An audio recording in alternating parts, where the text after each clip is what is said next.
ওম শান্তি। আপনাদের সকলকে অশেষ ধন্যবাদ আমাদের সাথে সহযোগিতা করার জন্য। বিশেষ করে আমি আজকের দিনে বিশেষভাবে ধন্যবাদ জানাবো যাকে, সে হচ্ছে আমাদের নীলাঞ্জন মামাকে। তার উদ্যোগেই আজ আমরা এখানে এসেছি, কারণ তিনি না থাকলে পরে প্রোগ্রামটা হতো না। আগের দিন আমরা যখন এসেছিলাম তখন বলে গেছিলাম যে আপনারা যদি চান শুনতে তাহলে আমরা আসব। মিতাদি যখন মামাকে ফোন করে বলে তখন মামাই সব এই প্রোগ্রামের অ্যারেঞ্জ করেন। এর জন্য মামাকে অনেক অনেক ধন্যবাদ। আজকে আমরা যে বিষয়টা নিয়ে আলোচনা করব সেটা হচ্ছে, আমরা যা কিছুই করছি না কেন, মামা যেটা আলোচনায় বলছিলেন, আমরা কিছু পাওয়ার জন্য করছি, তাই তো নাকি? ঈশ্বরকে কি আমরা এমনি এমনি কেউ ডাকি? কে আছে এই জায়গায় যে ঈশ্বরকে এমনি এমনি ডাকে? কে আছে? কেউ আছেন এই জায়গায়? কেউ নেই। তাহলে ঈশ্বরকে আমরা ডাকি কিছু পাওয়ার জন্য।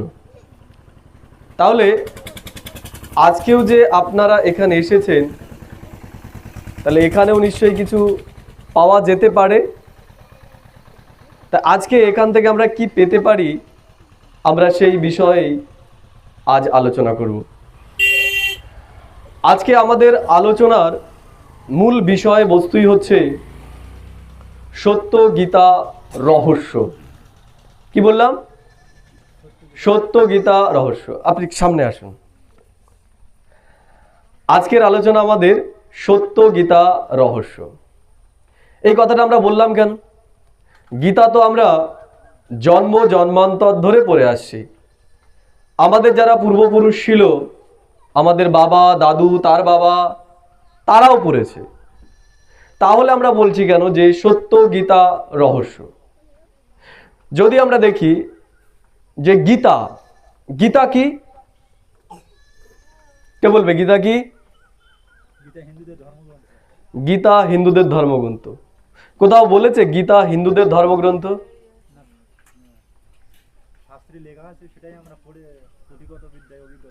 গীতা কি হিন্দুদেরই ধর্মগ্রন্থ? যদি আমরা দেখি, প্রত্যেকটা ধর্মের একটা ধর্মগ্রন্থ রয়েছে। যেমন আমরা যদি মুসলিমদের বলি তাদের হচ্ছে কোরআন, যদি বৌদ্ধদের বলি তাহলে ত্রিপিটক, খ্রিস্টানদের বাইবেল। কিন্তু যখনই আমরা হিন্দুদের ধর্মগ্রন্থ বলবো, হিন্দুদের কোনো একটা ধর্মগ্রন্থ নেই। হিন্দুদের অনেক গ্রন্থ রয়েছে, বেদ, উপনিষদ, এবং তার একটা অংশ হলো গীতা। তাহলে প্রশ্ন, গীতা সেটা কি শুধু হিন্দুদের জন্য?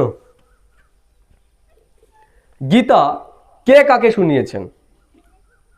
কে কাকে শুনিয়েছেন? কেউ জানে? গীতা জ্ঞান কে কাকে দিয়েছে? মামা বলছিলেন তো, বলুন। আমরা যদি দেখি তাহলে গীতা জ্ঞান শ্রীকৃষ্ণ অর্জুনকে দিয়েছে। কে কাকে দিয়েছে? শ্রীকৃষ্ণ অর্জুনকে। তাহলে আমি মামাকে কোনো একটা কথা বলছি, তাহলে সেই কথাটা কার জন্য? মামার জন্য, বাকিদের জন্য নয়। তাহলে গীতা জ্ঞান কি আমাদের জন্য?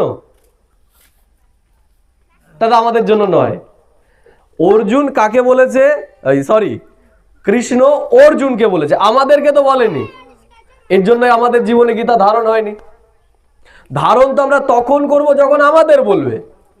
তা যেহেতু গীতা আমাদেরকে বলেনি, তাহলে আমাদের জীবনে গীতা ধারণ হয়নি।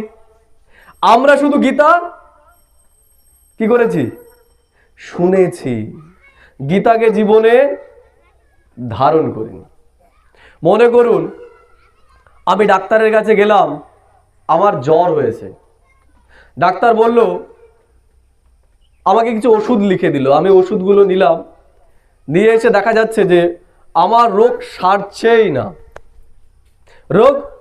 না। ওষুধ ডাক্তার দিয়েছে, সব আমি ওষুধ নিয়ে নিয়েছি, কিন্তু আমার রোগ সারছে না। কেন? মনের রোগ। দাদা বলছে মনের রোগের জন্য। না, মনের কোনো রোগ না, রোগটা শরীরেরই, তাও কমছে না কেন?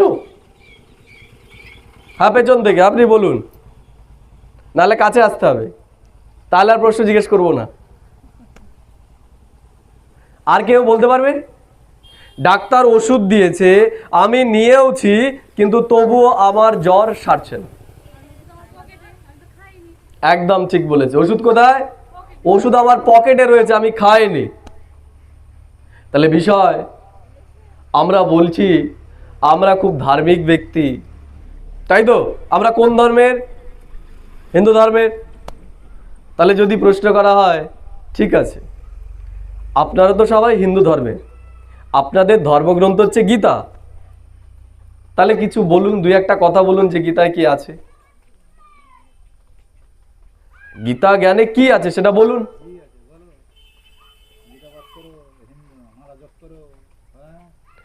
যে গীতায় কি বলেছে, গীতায় কি বলেছে শুনি তাহলে। তাহলে আমাদের অবস্থাও তো এইরকম নয় যে ডাক্তার আমাদের ওষুধ দিয়েছে, কিন্তু ওষুধটা আমাদের পকেটেই রয়ে গেছে। কি করে বুঝতে পারছি পকেটেই রয়ে গেছে? না, এটা তো আছেই। তার সাথে সাথে যখন কেউ মারা যায়, যখন শ্মশানে নিয়ে যাওয়া হয়, কি করা হয় মনে আছে? পকেটে একটা ছোট্ট গীতাও দিয়ে দেওয়া হয়। কেন? কারণ ওষুধটা মরা অবধি তার পকেটেই রয়েছে, জীবনে সে ধারণ করেনি। যদি ধারণ করতো তাহলে আর পকেটে নিয়ে যেতে হতো কি? হতো না। তার মানে জ্ঞান ওই পুস্তকেই রয়েছে, আমাদের জীবন অবধি আসেনি। তাহলে বিষয়টা হচ্ছে গীতা এত গুরুত্বপূর্ণ, তাহলে আমাদের জীবনে এটা অ্যাপ্লাই হয়নি কেন? কেন হয়নি? আমরা বর্তমানে কোন যুগে আছি? কলিযুগে। কে কে মনে করে কলিযুগে আছি? কলিযুগে আছি? কলিযুগে। কলিযুগে। কে কে মনে করে কলিযুগে আছি, আর কে কে মনে করে ঘোর কলিযুগে আছি? আমরা কলিতে আছি না ঘোর কলিতে আছি? কলি না ঘোর কলি? কি বলে বলে না, ছেলে মেয়েরা দেখতে পাচ্ছি সব মুরগি ছাড় দিচ্ছে চুল, তাই না? ফুস করে বাইক নিয়ে বেরিয়ে যাচ্ছে। আমরা কি বলি, কোন যুগের ছেলে মেয়েরা? এরা ঘোর কলির, এরা এরকম করবে, তাই তো? তাহলে বিষয় যে এত দিন ধরে আমরা গীতা জ্ঞান শুনছি, তারপরেও আমাদের জীবনে এত দুঃখ অশান্তি কেন? আমরা কি কখনো নিজেকে নিজেই প্রশ্নটা করেছি? মূল বিষয়টা হয়তো এখানেই। আমরা গীতা শুনেছি, কিন্তু আমরা গীতাকে জীবনে ধারণ করিনি। আর ধারণ না করার কারণই হচ্ছে আমরা গীতাকে বুঝিনি, আমরা গীতার রহস্যকে বুঝিনি।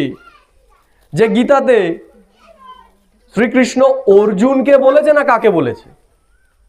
আমরা ভেবে নিয়েছি যে গীতা জ্ঞানটা অর্জুনের জন্যই, আমাদের জন্য নয়। এর জন্য আজকে আমাদের আলোচনার মূল বিষয় হচ্ছে সত্য গীতা রহস্য। আসলে এই যে গীতা, এটা আসলে পরমাত্মা শুধু কি অর্জুনকেই দিয়েছেন, নাকি আর কাকেও, আর অন্য কেউ দিয়েছেন, সেটা আমরা জানবো আজকে। আমাদের সবার প্রথম যে প্রশ্নটা নিজেকে করা উচিত, ঈশ্বর সে সবার নাকি কোনো বিশেষ ব্যক্তির? কি মনে হয়, ঈশ্বর সবার না কোনো বিশেষ ব্যক্তির?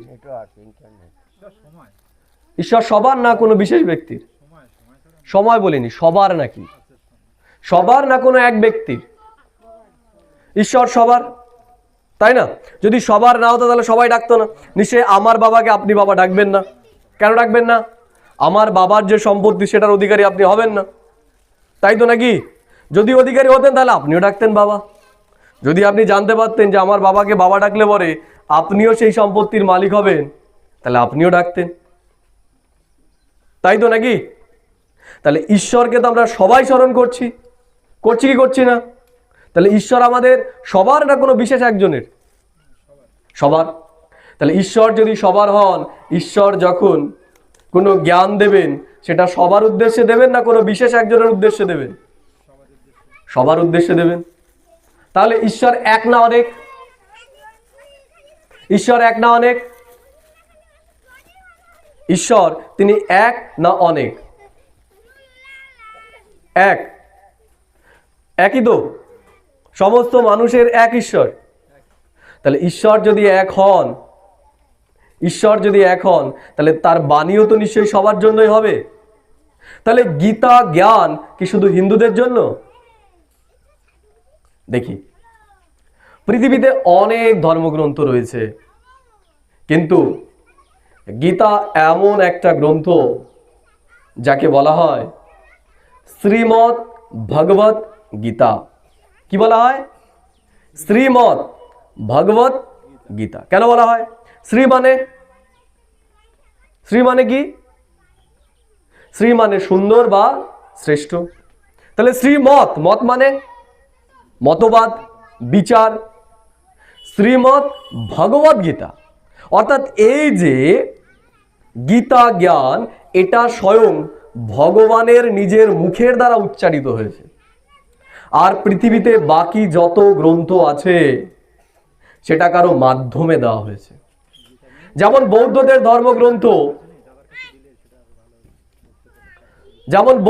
ধর্মগ্রন্থের নাম হচ্ছে কি? ত্রিপিটক। যেমন বৌদ্ধদের ধর্মগ্রন্থের নাম কি? ত্রিপিটক। কে দিয়েছে? গৌতম বুদ্ধ বলেছে। যেমন খ্রিস্টানদের ধর্মগ্রন্থের নাম কি? বাইবেল। কে বলেছে? জিসাস ক্রাইস্ট বলেছে। একই রকম ভাবে মুসলিমদের ধর্মগ্রন্থের নাম হচ্ছে কুরআন। কে বলেছেন? মোহাম্মদ এসে বলেছেন, তাই তো নাকি? কিন্তু গীতা জ্ঞান কার দেওয়া? কোনো মানুষের দেওয়া? গীতা জ্ঞান স্বয়ং ঈশ্বরের দেওয়া। এই জন্য বলা হয় সর্বশাস্ত্রময়ী শিরোমণি ভগবত গীতা। অর্থাৎ দুনিয়াতে যত ধর্মগ্রন্থ আছে তার মধ্যে সর্বশ্রেষ্ঠ হচ্ছে ভগবত গীতা। এর জন্য বলা হয় গীতা মাতা। মাতা মানে কি? মাতা মানে কি? মা কাকে বলা হয়? এ কি কেউ সবাই বোমা নাকি এখানে? মাতা মানে কি? মা মানে কি? যে জন্ম দেয়। বাকি কোনো ধর্মগ্রন্থকে মাতা বলে সম্বোধন করা হয়েছে? হয়নি। সেটাকে ধর্মগ্রন্থই বলা হয়েছে। কিন্তু ভগবত গীতা একমাত্র গ্রন্থ যেটাকে মায়ের সম্মান দেওয়া হয়েছে। কারণ এই পৃথিবীতে যত ধর্মগ্রন্থ রচনা হয়েছে তার মাতা হলো ভগবত গীতা। কেন? এটা স্বয়ং ঈশ্বরের বাণী। এর জন্য আমি যেদিন প্রথম আপনাদের এখানে এসেছিলাম, বলা হয় যে স্বামী বিবেকানন্দ যখন শিকাগোতে ধর্ম সম্মেলন করতে গেছিল, সেখানে গীতাকে সবার নিচে রাখা হয়েছিল, আর সবার উপরে রাখা হয়েছিল কাকে? বাইবেলকে, তাই তো? তা আমরা শুনেছি বিবেকানন্দকে অপমান করেছিল, দেখো তোমাদের ধর্মগ্রন্থ কত নিচে। তখন বিবেকানন্দ কি করেছিল? গীতাকে টান মেরেছে, সব পড়ে গেছে। তা ঠিক একই রকম ভাবে গীতা এমন একটা গ্রন্থ যেটার উপর ভিত্তি করে সমস্ত গ্রন্থ রচনা হয়েছে। এর জন্যই আমরা যদি দেখি যে গীতার যে জ্ঞান সেটা শুধুমাত্র হিন্দুদের জন্য নয়, সেটা সর্বধর্মের জন্য, সর্বমানব কুলের জন্য। তাহলে এই যে আমাদের ভেতরে এত দ্বন্দ্ব, এই দ্বন্দ্ব দূর হয়ে যাবে আমরা যদি গীতা জ্ঞানটাকে বুঝতে পারি। সবার প্রথম আমরা যদি দেখি গীতা জ্ঞান কোথায় দেওয়া হয়েছিল? গীতা জ্ঞান দেওয়া হয়েছিল যুদ্ধক্ষেত্রে, তাই তো? আমরা দেখেছি যে কৌরব আর পাণ্ডবদের মধ্যে যে যুদ্ধ হয়েছিল সেই যুদ্ধক্ষেত্রে কিন্তু গীতা জ্ঞান দেওয়া হয়েছিল। প্রশ্নটা হচ্ছে যে যেখানে যুদ্ধ হয়, যেখানে কোলাহল হয়, এই যে মনে করুন আপনারা এখানে শান্ত হয়ে বসে রয়েছেন, তাই আমি কথাগুলো বলছি, আপনারা শুনতে পাচ্ছেন। যদি এখানে সবাই চিৎকার চেঁচামেচি করতো তাহলে কি এই কথাগুলো কেউ শুনতে পারতো? এখানে দুইজনই যদি কথা বলে আমার কথা আর কেউ শুনতে পারবে না, তাদের দিকে মন চলে যাবে। তাহলে যেখানে এত লোক যুদ্ধ করছিল সেখানে কি করে শ্রীকৃষ্ণ অর্জুনকে জ্ঞান দিচ্ছিল? আরেকটা বিষয়, এখানেও আমাদের পরিবারে দুটো সন্তান যতই খারাপ হোক, আমরা বলবো তোরা দুই ভাইয়ের মধ্যে মারামারি করে নে? বলবো কি বলবো না? বলবো না।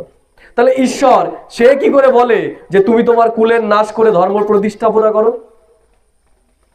সেখানে তো দুই পক্ষেরই মারা যাবে লোক, তাহলে সে কি করে বলে? বলতে পারে? পারে না। তাহলে আমাদের এখানে এই যে আমরা দেখছি নতুন দল জয় করেছে, তাই তো? তাহলে সেখানে আমরা কি দেখতে পাচ্ছি? দলের যারা নেতা তারা কি বলছে যে আপনারা হিংসা করবেন না। তাহলে এদের ওপর তো অনেক অত্যাচার হয়েছে, আমরা দেখেছি। তাহলে এদের যে নেতারা বলছে কেন? কেন বলছে? কারণ হিংসা কোনো পথ নয়। আমরা দেখছি তো নাকি যে আগের ইলেকশনে কত লোক মারা গেছে, ইলেকশনে কতজন মারা গেছে। কেন? এদের নেতা যারা, তারা যে উক্তিটা দিয়েছে তার জন্য এটা হয়েছে। তারা যদি একবার বলে মারো, তোমরাও ধর্ম প্রতিষ্ঠা করো, তোমাদের উপর এত অত্যাচার হয়েছে, তোমরা এবার বুঝে নাও, কি হবে তাহলে? কি হবে? হবে কি হবে না? তাহলে এই দুনিয়ার যেখানে ঘোর কলিযুগ, এখানেও যারা শাসক তাদের ভেতরে যদি এই জ্ঞানটা থাকে যে লড়াইয়ের দ্বারা কখনো শান্তি স্থাপন হওয়া সম্ভব নয়, তাহলে ভগবান কি করে লড়াইয়ের কথা বলে? কি করে বলে? ধর্ম প্রতিষ্ঠা করার জন্য বলে। ধর্ম তাহলে করুক, তাহলে এখানেও করা উচিত, এখানেও লড়াই করা উচিত। এইভাবে কোনোদিন সম্ভব নয়। আইনের শাসন হওয়া উচিত, তাই তো? ঈশ্বর সে কখনোই আমাদের হিংসার কথা বলতে পারে না। উদাহরণ, আমরা যদি দেখি এই দুনিয়াতে যত মহাত্মা মহাপুরুষ এসেছে, এই যে শ্রী চৈতন্যদেব এসেছে, আমি ওখানকারই লোক, নদিয়ারই লোক, আমি নদিয়া থেকে এসেছি। আমরা জানি যে জগাই মাদাই যারা ছিল আর কি, তারা কি করেছিল? শ্রী চৈতন্যদেবের মাথা ফাটিয়ে দিয়েছিল, অন্যায় করেছে। তাহলে জগাই মাদাইকে কি সে মেরেছে? মেরেছে?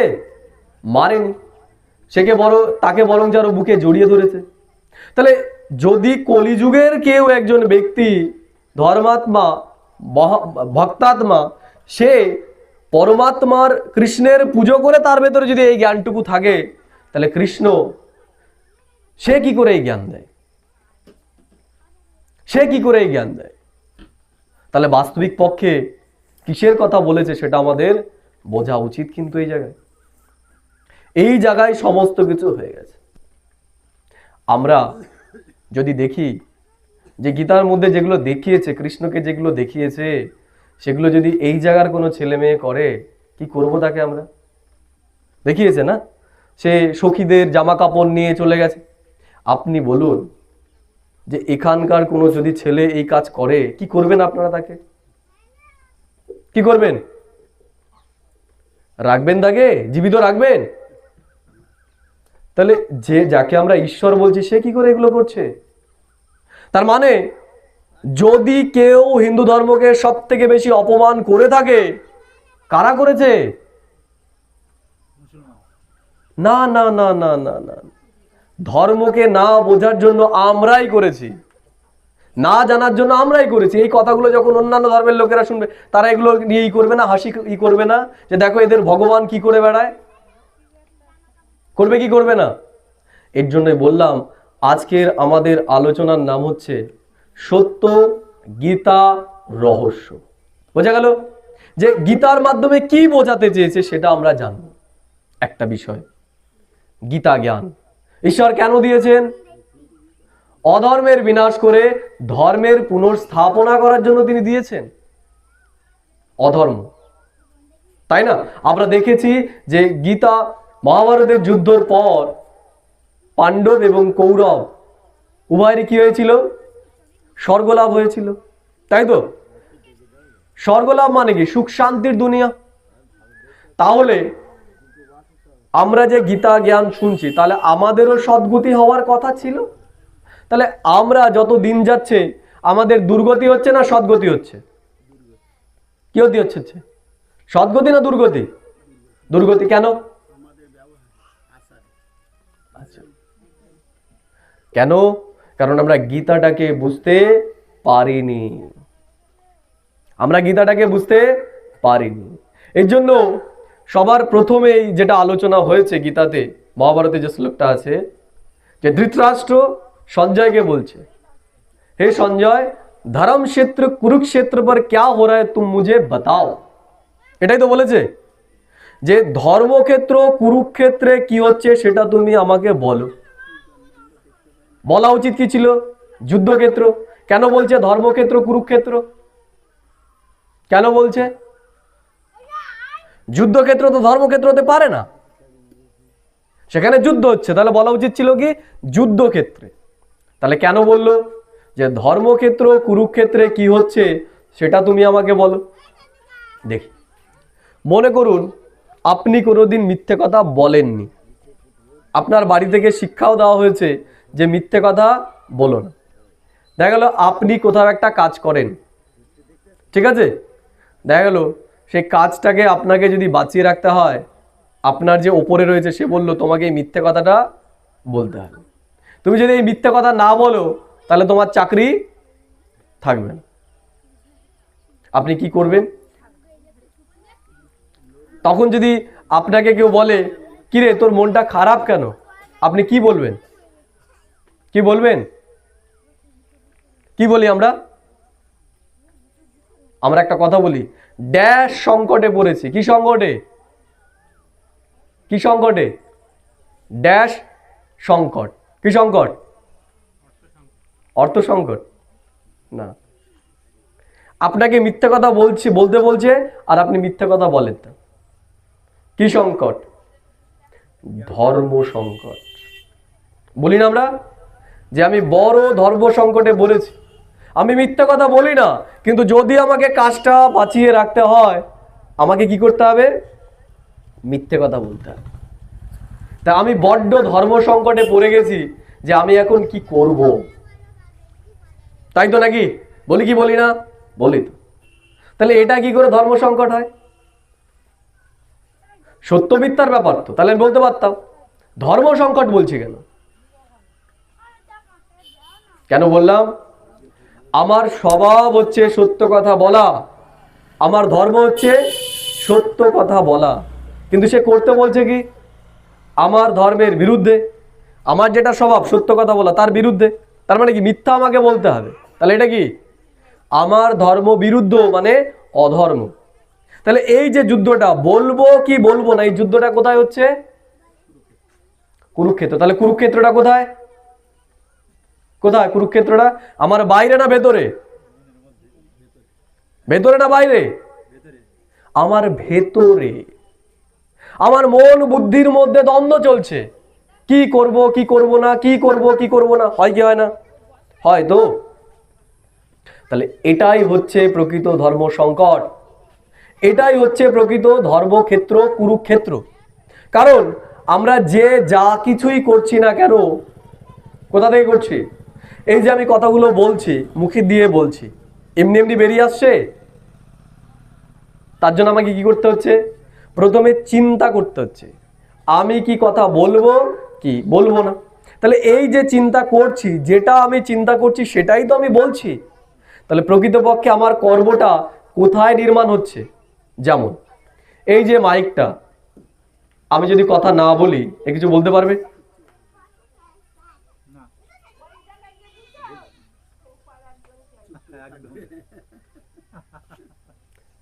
একই রকম ভাবে এখান থেকে যদি আমি চিন্তা না করি আমি কি বলবো, বেরোবে? এই প্রথমে যাদেরকে মাইক ধরিয়ে দিয়েছিলাম তারা কি মুখ থেকে কিছু বেরোচ্ছিল না প্রথমে, কারণ কি কি বলবে এটা তো চিন্তা করেনি, হঠাৎ করে দিয়ে দেওয়া হয়েছে মাইক। তাহলে কি করলো? একটু বসলো, কি বলবে চিন্তা করলো, তারপরে বললো। তাহলে কর্মের নির্মাণ হচ্ছে কোথায়? কর্মের নির্মাণ হচ্ছে কোথায়? ভেতরে, ভেতরে নির্মাণ হচ্ছে। তাহলে প্রকৃত পক্ষে ধর্মক্ষেত্র, কুরুক্ষেত্রটা কোথায়? কোথায় সেটা? বাইরে না ভেতরে? মানুষ যদি ভেতর থেকে ঠিক হয়ে যায়, মানুষের ভেতরে যদি হিংসা না থাকে, তাহলে কোনো কিছু হবে? এই যে আমরা প্রথমে দেখেছি ভোটে জেতার সাথে সাথে অনেক জায়গায় পার্টি অফিস দখল করে নিয়েছিল, দেখেছি আমরা, যেটা সত্য। তারপরে কি করলো, যে যে মুখপাত্র রয়েছে শাসক দলের, সে কি বললো, যে তোমরা যে যেটা নিয়েছো তোমরা সেটা ফিরিয়ে দাও। দিয়েছে তো নাকি? আমাদের ওখানে দখল করেছিল, ফিরিয়ে দিয়েছে। দিল কেন? যে কেউ তাকে সেটা আদেশ করেছে এবং তারা পালনা করে পরিবর্তন হয়ে গেছে। তাহলে পরিবর্তনটা হলো কোথায়? ভেতরে না বাইরে? ভেতরে, ভেতরে। কারণ বাইরে তো তাদের রক্ত ফুটছে যে এতদিন এরা আমাদের উপর এত অত্যাচার করেছে, এদেরকে আমরা করবই। অনেকে করতেও চাইছে, কিন্তু তবুও দাঁতে দাঁত চেপে তারা রয়েছে। যে কি হবে? আইনের শাসন হবে, তাই তো নাকি? আইনের শাসন হবে। তাই পরমাত্মাও বলছে যুদ্ধটা বাইরে নয়, যুদ্ধটা কোথায়? যুদ্ধটা ভেতরে। এর জন্য আমরা যদি দেখি ঈশ্বর পরমাত্মা সে গীতাকাণ্ডটা দিল কখন? যখন অর্জুন বলছে আমি যুদ্ধ করতে পারবো কি পারবো না, যখন সে ধনুক ছেড়ে দিল, বললো আমি আর যুদ্ধ করতে পারবো না, কারণ এরা আমার আত্মীয় স্বজন, এরা আমার ভাই বোন, এদের বিরুদ্ধে আমি যুদ্ধ করব কি করে? তাই তো নাকি? তখন পরমাত্মা অর্জুনকে গীতা জ্ঞান দিল, তাই তো? তাহলে গীতা জ্ঞান শুরু হয়েছে কি থেকে? গীতা জ্ঞানের শুরু কোথা থেকে? গীতা জ্ঞানের শুরু আত্মজ্ঞান থেকে। সবার প্রথম পরমাত্মা অর্জুনকে তার পরিচয় দিল, সে কে। তারপর পরমাত্মা তার পরিচয় দিল যে কে এই কথাগুলো অর্জুনকে বলছেন, আর সবার লাস্টে তার উদ্দেশ্য কি। তেমনি আমাদের এই যে গীতা জ্ঞান রহস্য, এই প্রথম দিনের আলোচনায় আমরা সেই গীতার প্রথম রহস্যটাকে উন্মোচন করব। সেটা হচ্ছে আসলে আমি কে, ঈশ্বরের সাথে আমার সম্পর্ক কি, সেইটা আজকের আলোচনায় আমরা জানব। এর পরের আলোচনায় ঈশ্বর কে সেটা আমরা জানব। তারপরে সব থেকে বড় প্রশ্ন, আমরা কোথা থেকে এসেছি, আমরা কোথায় যাব, আমাদের জীবনের লক্ষ্য কি। ঠিক আছে? আমাদের কারো জানা আছে এগুলোর উত্তর? আরো বড় প্রশ্ন, এই যে আমরা বলছি হিন্দু ধর্ম, হিন্দু ধর্ম, হিন্দু ধর্ম, এই ধর্মের প্রতিষ্ঠাতা কে, কবে প্রতিষ্ঠা হয়েছে? এই দুনিয়া, এই যে আমরা বলছি কলিযুগ, এই কলিযুগের পর কি হবে, সেগুলো আমরা পর্যায়ে আলোচনা করব। কিন্তু সবার প্রথম আমরা যেটা আলোচনা করব সেটা হচ্ছে আসলে আমি কে। যেমন আমি একটা ডাক্তারের কাছে গেলাম, ডাক্তারের কাছে গিয়ে বললাম আমার চিকিৎসা করুন, কি হবে? ডাক্তার বলছে কি হয়েছে তোমার? সে বারবার বলছে আমার চিকিৎসা করো, আমার চিকিৎসা করো। ঠিক আছে? বা বললো চিকিৎসা করুন, চিকিৎসা করুন, চিকিৎসা করুন। ডাক্তার বুঝতে পারছে না কার চিকিৎসা করুন, কার চিকিৎসা করুন। তাহলে আমরাও ঈশ্বরের কাছে যাচ্ছি কার জন্য? কার জন্য যাচ্ছি? আমরা ঈশ্বরের কাছে যাই তো নাকি যাই না? ঈশ্বরকে ডাকি তো না ডাকি না? কার জন্য ডাকি? নিজের জন্য। ঠিক আছে, তাহলে সবার প্রথম প্রশ্ন, আপনার জন্যই তো আপনি যান।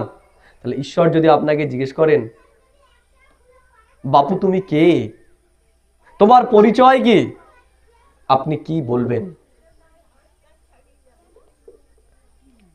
কি বলবেন?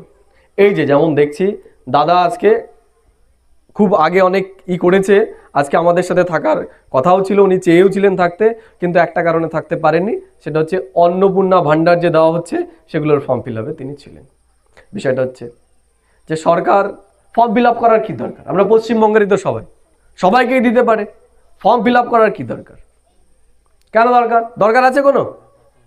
কোনো দরকার নেই, তাই তো নাকি?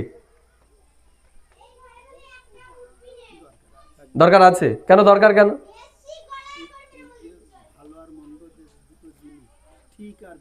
হুম, ঠিক আছে। মনে করুন আপনাকে তো টাকাটা পাঠাবে সরকার, কি আপনার হাতে এসে টাকাটা দেবে? তাহলে কি করতে হবে? আপনার অ্যাকাউন্টে দেবে। তাহলে আপনার অ্যাকাউন্ট নাম্বার যদি না থাকে, আপনার নিজস্ব পরিচয় যদি না থাকে, তাহলে ঢুকবে কার অ্যাকাউন্টে? ঢুকবে কার অ্যাকাউন্টে? তাহলে ঈশ্বর যদি চায় আমাদের কাছে এগুলো কি কি, সবার প্রথম কি কি আছে ফর্মে? আমি তো জানি না কি আছে, দাদা বলুন বলুন। সবার প্রথমে তো নিজের পরিচয়, নাম, তাই তো? তারপরে ছবি, তারপরে বাবার নাম, তারপর ঠিকানা, তারপর অ্যাকাউন্ট নাম্বার, যাবতীয়, তারপর হচ্ছে দলিল, এগুলো সব। তাহলে ঈশ্বর যার কাছে আমরা এত কিছু চাইছি, এটা তো সরকারের কাছ থেকে চাইছি, এর জন্য সরকার দিচ্ছে। তাহলে ঈশ্বরের কাছে আমরা চাইছি, তাহলে ঈশ্বর তিনি তো দেওয়ার জন্য প্রস্তুত, সরকারও দেওয়ার জন্য প্রস্তুত। লাগবে না, ঈশ্বরের কাছে এত ডকুমেন্টস লাগবে না, ঠিক আছে। তাহলে একটা ডকুমেন্টস তো অন্তত লাগবে, একটা ডকুমেন্টস তো লাগবে। ঈশ্বর যদি চেয়ে বসেন যে তোমাকে তো দেব, কিন্তু তোমার পরিচয়টা কি? তোমার পরিচয়টা কি? আমি তো তোমাকে দেব, তোমার পরিচয়টা কি? তোমার সাথে আমার সম্পর্ক কি, যার জন্য তোমাকে আমি দেবো? যেমন এখানে সরকারের সাথে আমাদের একটা সম্পর্ক আছে, আমরা বাইরের রাজ্যে গেলে তো পাবো না। আমরা ওয়েস্ট বেঙ্গলে রয়েছি, ওয়েস্ট বেঙ্গল সরকারের সাথে আমাদের সম্পর্ক রয়েছে, এর জন্য সে দেবে। তাহলে ঈশ্বরও যদি বলেন যে তোমার সাথে আমার সম্পর্ক কি, যার জন্য আমি তোমাকে দেব, কি উত্তর দেব আমরা? আমার পরিচয় কি? আমি কে? এই যে আমরা মন মন বলি, এই মনটাই বা কি? কোথায় রয়েছে সে? আমরা বলি না ঈশ্বরের প্রতি মন লাগাও, কি করে লাগাবো? কোথায় রয়েছে মন? হাত লাগাতে আমরা জানি। যেমন এই তাঁবুটা হয়তো আমরা টানাচ্ছি, আমরা বললাম একটা হাত লাগাও, লাগিয়ে দিল হাত, কেউ ধরলো, তাই তো? কিন্তু যদি মনটা লাগাও, ওটা কি করে লাগাবো? সে আবার কোথায় আছে? জানি আমরা। ঈশ্বরের প্রতি আমাদের মন লাগে? লাগে ঈশ্বরের প্রতি মন? কে কে মনে করে একদম লাগে? আমরা যদি ধ্যান দিই, ঈশ্বরের প্রতি আমাদের মন লাগছে না, আমাদের মন লেগে রয়েছে এই দুনিয়ার মধ্যে। কারণ মন কি, আমি কে, সেই বিষয়ে আমাদের জ্ঞান নেই। আজকে আমরা যেটা জানবো, প্রথম ভগবদ গীতার একদম প্রথম যেটা, পরমাত্মা অর্জুনকে সবার প্রথম যে জ্ঞানটা দিয়েছে, তার নিজের পরিচয়। আজকে আমরা আমাদের সেই নিজের পরিচয় সম্পর্কেই জানবো, আমি কে। এই বিষয়টাকে বোঝার জন্য আমরা দুটো শব্দের সহযোগিতা নেব, এটাকে সহজ করে বোঝার জন্য। যেই শব্দ দুটো আমরা প্রতিদিন এবং প্রতিনিয়ত ব্যবহার করি, গ্যারান্টি আপনারা আজকে ব্যবহার করেছেন এই দুটো শব্দ। কেউ বলতে পারবে সেই শব্দ দুটো কি? যারা পুরো নতুন তারা বলবে। জেঠিমা, আজকে ব্যবহার করেছেন এমন সেই দুটো শব্দ, এবং এই দুটো শব্দকে নিয়েই আমাদের অস্তিত্ব। আমাদের জীবন থেকে যদি এই শব্দ দুটো বেরিয়ে যায়, তাহলে আমাদের আর অস্তিত্ব থাকবে না। কে বলতে পারবে? হ্যাঁ, যারা মুসলিম তারা বলবে রাধে রাধে। আমি তো বললাম সবার অস্তিত্ব নির্ভর করছে এই দুটো শব্দের উপর। মন আর ইচ্ছা, একবারও বলেছি মন আর ইচ্ছা আমার? আজকে কবার বলেছি? আর কেউ? হ্যাঁ বলুন, অসুবিধা নেই, এ হতেই পারে। আর কেউ? দেখি, এবার আমি বলছি, চিন্তা করবেন বলি কি বলি না। একটা হচ্ছে আমি বলি, আমি আজকে যেতে পারবো না, আমি আজকে খাইনি, তাই না? আমার আজকে যাওয়া সম্ভব না, তাই আমিটা ব্যবহার করি। আরেকটা হচ্ছে আমার, আমার ছেলে, আমার মেয়ে, আমার বাড়ি, আমার দেশ, আমার পরিবার, বলি কি বলি না? আমার জামা, আমার প্যান্ট, বলি কি বলি না? বলি। এবার ভাবুন, চিন্তা করুন, আমাদের জীবনে আমারটাও নেই আর আমিটাও নেই, তাহলে কি পড়ে থাকবে? আমারটাও নেই, আমার বাড়ি, আমার ছেলে, আমার মেয়ে, এগুলো কিচ্ছু নেই, আমার নেই, আর আমিটা নেই। তাহলে আমার জন্য কি আছে এই দুনিয়াতে? এই দুনিয়ার অস্তিত্ব কি আমার জন্য আর আছে? বোঝা গেল না প্রশ্নটা? আমি নেই আর আমারটা নেই, তাহলে এই দুনিয়াতে আমার কি কোনো অস্তিত্ব আছে? থাকবেই না তো। থাকবে কি? আমিও নেই, আমারও নেই, তাহলে আর কি থাকলো? স্মৃতি আছে, আমার কর্মফলে স্মৃতিটা আছে, মানুষের মনে প্রাণে হৃদয়ে যেন। আমি আর আমার যদি না থাকে তাহলে স্মৃতি থাকবে কি করে? কেন থাকবে না? ওই স্মৃতি তো তখনই থাকবে যখন কর্মের মধ্যে দিয়ে থাকবে। কর্ম। আমি যদি না থাকি, আমার যদি না থাকে, তাহলে কর্ম আসছে কি করে? আমি না থাকলাম, কিন্তু আমার বাবা মারা গেছে, কিন্তু সেইখানে বাবার স্মৃতিটা তো সবাই আছে, যে মানে তা বাবার ছেলেটা তো রয়েছে, ছেলে আছে, তাই কি? বাবার জায়গাটা তো রয়েছে, বাবার নামটা তো রয়েছে, তা তার নামটা তো রয়েছে, বাবার ছেলে তো আলাদা। সেটা বলছে। তা বাবার ছেলে তো তার, আমার বলছি না। তাহলে আমি আর আমার, একটু চিন্তা করে দেখবেন, আমি আর আমার এই দুটো শব্দ যদি আমরা আমাদের জীবন থেকে সরিয়ে দিই, তাহলে এই দুনিয়াতে আর কিছু থাকবে না। এই দুটো জিনিসে আমাদেরকে জুড়ে রেখেছে, এখনই বুঝতে পারবো। বাঁচিয়ে রেখেছে। আমি আর আমার এই দুটো জিনিসের জন্য অস্তিত্ব রয়েছে। এবার প্রশ্ন, এই যে আমি আর আমার বললাম, এই দুটো জিনিস কি এক না আলাদা? যদি এক হয় তাহলে কিভাবে এক, আর যদি আলাদা হয় তাহলে কিভাবে আলাদা? আলাদা। কি করে আলাদা? এই শব্দ দুটো আমরা প্রয়োগ করছি কেন? ওই যে আমাদের প্রশ্ন আমি কে, সেটাকে ভালো করে সহজ বাজে বোঝার জন্য আমরা এই শব্দ দুটো ব্যবহার করছি। আলাদা, দাদা বললো আলাদা। কি করে আলাদা? আলাদা হ্যাঁ বলুন বলুন। আলাদা হলো আমি মানে আমার শরীর, হ্যাঁ। আমার দেহ, আমার মন, আমার চিন্তা ভাবনা। আর আমার মানে? আমার মানে আমার জামা, আমার প্যান্ট, আমার জমি জায়গা, আমার অর্থবৃত্ত, আমার বাবা মা, ইত্যাদি ইত্যাদি, প্রকৃতির সবগুলো। একদম কিছুটা গেছে, সম্পূর্ণ নয়, 100% নয়, 80% 90% ঠিক বলেছে। যদি আমি দেখি এই যে বইটা, কার এটা? আমি না আমার? আমার। ঠিক আছে শব্দটা। আমি জামা, শব্দটা ঠিক আছে? আমার জামা। আমি হাত, ঠিক আছে শব্দটা? আমার হাত। আমি শরীর, ঠিক আছে শব্দটা? তাহলে কার শরীর? আমার শরীর। তাহলে আমি আর আমার শরীর কি এক? আমি আর আমার বইটা কি এক? আমি আমার স্পিকারটা কি এক? আলাদা নিশ্চয়ই। আমি আর আমার জামাটাও এক নই। তাহলে কি বললাম? আমি শরীর না আমার শরীর? আমি শরীর না আমার শরীর? আমার শরীর। তাহলে বইটা থেকে যেমন আমি আলাদা, জামাটা থেকে যেমন আমি আলাদা, তাহলে দেহটা থেকেও তো আমি আলাদা। তাহলে আমি কে? এটাই আমরা জানবো আজকে সহজভাবে। যার যেখানে অসুবিধা হবে প্রশ্ন করবেন, আলোচনা আমি করে নিই, আমি যখন বলবো প্রশ্ন করুন, এবার তখন করবেন, ঠিক আছে? দেখা গেল এই যে আমরা সবাই এখানে এসেছি, দেখা গেল আমার এক বন্ধু, তার নাম হচ্ছে সুমিত। এখানে কারো নাম নেই তো সুমিত বলে? ঠিক আছে, আছে। এখানে উপস্থিত যারা আছে তাদের কথা বললাম, তাদের মধ্যে কেউ নেই তো? ও তাহলে নাম বদলে দিলাম, তাহলে শ্যাম দিয়ে দিলাম, শ্যাম বলে দিলাম, ঠিক আছে? আবার এক বন্ধু, তার নাম হচ্ছে শ্যাম, তার একটা 10 চাকা বাস আছে, আমরা সেই বাসেই দ্বীপে দেখা গেল এসেছি। কত? 10 চাকা বাস। জানি আসা সম্ভব নয়, তাও এসেছি, ঠিক আছে? আসলো কে কে? আমার বন্ধু শ্যামল আর আমরা এসেছি, ঠিক আছে? দেখা যাচ্ছে আমরা এখানে আলোচনা করছি, আমার বন্ধু শ্যাম ওখানে বসে রয়েছে, বা শ্যামল ওখানে বসে রয়েছে, ওর প্রচণ্ড শরীর খারাপ, ওকে দেখা গেল হসপিটালে নিয়ে যেতে হবে। বাসে করে নিয়ে যাওয়া যাবে? বাসে করে তো নেবো না, কিসে করে নেবো? অ্যাম্বুলেন্সে করে নেবো। অ্যাম্বুলেন্সে করে নিয়ে গেলাম। এখানে হসপিটাল কোথায় আছে কাছাকাছি? গোসাবা। তা গোসাবাতে তাকে নিয়ে যাওয়া হলো, গোসাবা থেকে ট্রাকে ট্রান্সফার করে দিল কোথায়? কলকাতায়। বললো এর একদম সিরিয়াস কন্ডিশন, এর অপারেশন করতে হবে।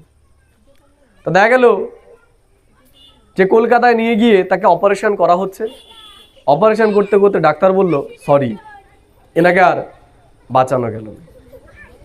বোঝা গেল কি বললাম? তাহলে তাকে যখন নিয়ে আসা হবে, অপারেশন থিয়েটার থেকে বের করে নিয়ে আসা হবে, সাদা কাপড় দিয়ে ঢাকা থাকে, যদি বলা হয় কাকে নিয়ে এসেছেন, কি উত্তর দেবে ডাক্তার? কাকে আনা হয়েছে? পেশেন্টকে। পেশেন্ট আর পেশেন্ট আছে? কার কার মৃতদেহ? পেশেন্টের ডেড বডি। তাহলে পেশেন্টকে শ্যামল। বলবে শ্যামলের ডেড বডিটাকে আনা হয়েছে। কি আনা হয়েছে? শ্যামলের ডেড বডি। শ্যামলকে কি আনা হয়েছে? গেছিল কে? শ্যামল শ্যামল। আসলো কে? শ্যামলের ডেড বডি। তা শ্যামল কিন্তু আসলো না, তাহলে শ্যামল কোথায় গেল? দেখি আরেকবার। এখানে এসেছিল কে? শ্যামল আর শ্যামলের বন্ধুগণরা, তাই তো? তো দেখা গেল যখন শ্যামলকে হসপিটালে নিয়ে যাওয়া হয়েছে তখন আমরা সবাই শ্যামলের সাথে অ্যাম্বুলেন্সের করে গেছি। তাহলে এখানে তার কিছু নেই শ্যামলের, নাকি আছে? কিছু নেই তো? সত্যি কিছু নেই তো? শ্যামল যে গাড়িটাতে করে এসেছিল সেই গাড়িটা কোথায়? ও তো গেছিল অ্যাম্বুলেন্সে, এসেছিল কিসে? বাসে তো। তা বাসটা কোথায়? বাসটা রয়ে গেছে। এবার পাড়া দিয়ে নিয়ে যাচ্ছেন, যদি বলে এত বড় বাসটা কার রে, কি বলবেন? কার বাস? এসেছিল কে? গেল কে? শ্যামলের বাস গেল, তাই তো নাকি? বাস তো আসেনি, বাসের কথা তো আমরা উল্লেখ করিনি। তাহলে এসেছিল শ্যামল, গেল শ্যামলের বাস। হসপিটালে গেছিল শ্যামল, বাইরে আসলো শ্যামলের ডেড বডি। শ্যামল তো আসলো না। তাহলে এখানে এসেছিল শ্যামল, যেমন গেল শ্যামলের বাসটা, তেমনি হসপিটালে গেছিল শ্যামল আর ফিরে আসলো শ্যামলের ডেড বডি। শ্যামল কোথায় গেল? এর জন্য কথায় আছে, প্রাণ পাখি মোর উড়িয়া যায়, তারপরে খাঁচা থেকে বা খাঁচা ছেড়ে, বলে না? আছে না গান? প্রাণ পাখি মোর উড়িয়া যায় খাঁচা ছেড়ে। তাহলে কোন খাঁচার কথা বলছে আর কোন পাখির কথা বলছে? কোন পাখি? এই পাখি হচ্ছে প্রাণ পাখি। আর খাঁচা কি? এই দেহরূপী খাঁচা। তাহলে দেহটা তো নিশ্চয়ই পাখি নয়, দেহটা হচ্ছে কি? খাঁচা। এর জন্য বলে না, মেরে তোর বুকের খাঁচা ভেঙে দেব। তা কি ভাঙবে? খাঁচা ভাঙবে, আমাকে তো ভাঙবে না। তাহলে আমি আর আমার খাঁচা তো আলাদা, তাই তো নাকি? আরেকটা, রথ আর রথি এক না আলাদা? মালিক কে? রথ না রথি মালিক?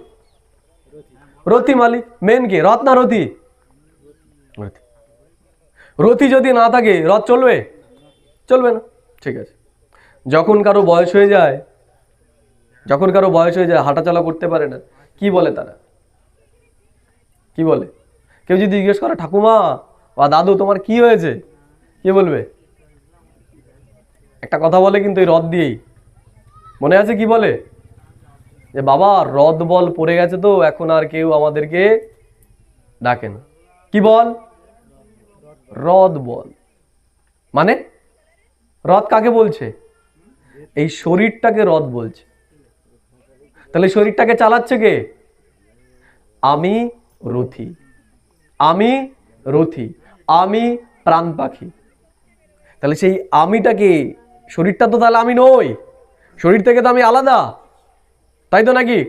এর জন্য পরমাত্মা গীতা জ্ঞানদাতা তিনি বলেছেন, হে অর্জুন তুমি নিজেকে কি মনে করো? আত্মনিশ্চয় করো। আত্মনিশ্চয় মানে তুমি তোমার নিজের পরিচয়ে স্থিত হও। তাহলে আমার পরিচয়টা কি? আমি কে? আমি হলাম সেই প্রাণ পাখি, আমি হলাম এই রথের রথী। আমি কে? আমি হলাম আত্মা। কি আমি? আমি হলাম আত্মা, আমি হলাম প্রাণ শক্তি। আমার আত্মা না আমি আত্মা?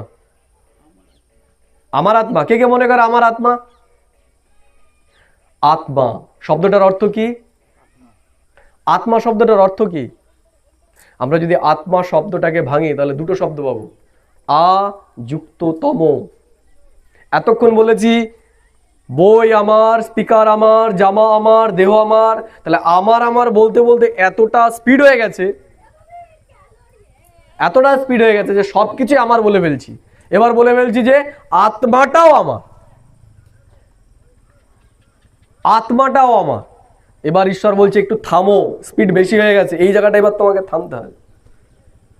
এতক্ষণ বলে গেছো বই আমার, জামা আমার, শরীর আমার, এবার আত্মা বলতে কি একটু থামো, এবার থামো। আত্মা মানে হচ্ছে আতম, এটাই তুমি, আত্মাটাই তুমি, এর থেকে আর এগিয়েও না। এবার বলে দিও না আত্মাটা আমার। আত্মাটাই হলে তুমি, যে রথী এই শরীরটাকে চালাচ্ছে। যেমন এই যে মাইকটা চলছে, চলছে কেন? চলছে কেন? বিদ্যুৎ শক্তির জন্য। যদি কারেন্ট চলে যায় মাইকটা চলবে? আর চলবে না। তাহলে আমরা যদি দেখি এই যে মাইকটা চলছে বিদ্যুৎ শক্তির জন্য, এই তারটাকে যদি আমি কাটি, বিদ্যুৎটাকে দেখতে পারবো তারের মধ্যে দিয়ে? পারবো? কেন পারবো না? কারণ এটা হলো একটা শক্তি। শক্তিকে দেখা যায় না, শক্তিকে অনুভব করা যায়। একটা উদাহরণ দিই।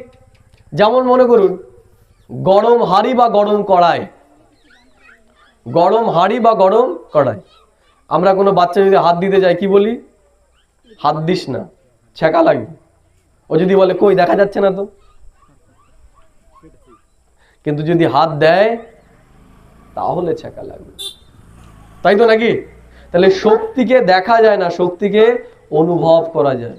যেমন এটাতে কারেন্ট বইছে, যদি তারটাকে ছিঁড়ে হাত দেওয়া যায় তাহলে বোঝা যাবে যে কারেন্ট আছে কি নেই। তাহলে শক্তিকে দেখা যায় না, শক্তিকে অনুভব করা যায়। যেমন বিদ্যুৎ শক্তি, তাপ শক্তি, তেমনি আত্মা হলো প্রাণ শক্তি। আত্মা কি? প্রাণ শক্তি। তাহলে বিদ্যুৎ শক্তিকে যদি না দেখা যায়, তাপ শক্তিকে যদি না দেখা যায়, তাহলে আত্মা যে একটা চেতনা শক্তি, তাকে দেখবো কি করে? তাকেও এই চামড়ার চোখ দিয়ে দেখা যায় না। তাহলে কি করে বুঝলাম? এই কারেন্টের তারে যদি আমাদের কেউ হাত দিতে বলে, এখন হাত দেবো, কে কে আছে হাত দেবে? যদি এখানে আমি তারটা কেটে বলি দাদা এবার একটু হাত দিন, এখানে কিছুই নেই, হাত দেবেন আপনি? কেন দেবেন না? কেন ভয় দেবেন না? ভয় কিসের?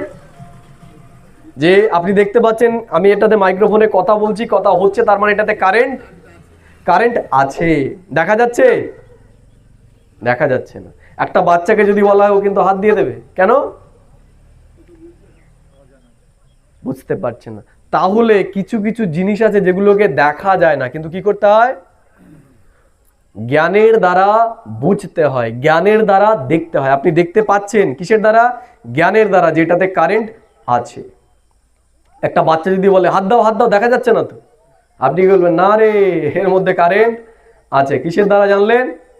জ্ঞানের দ্বারা।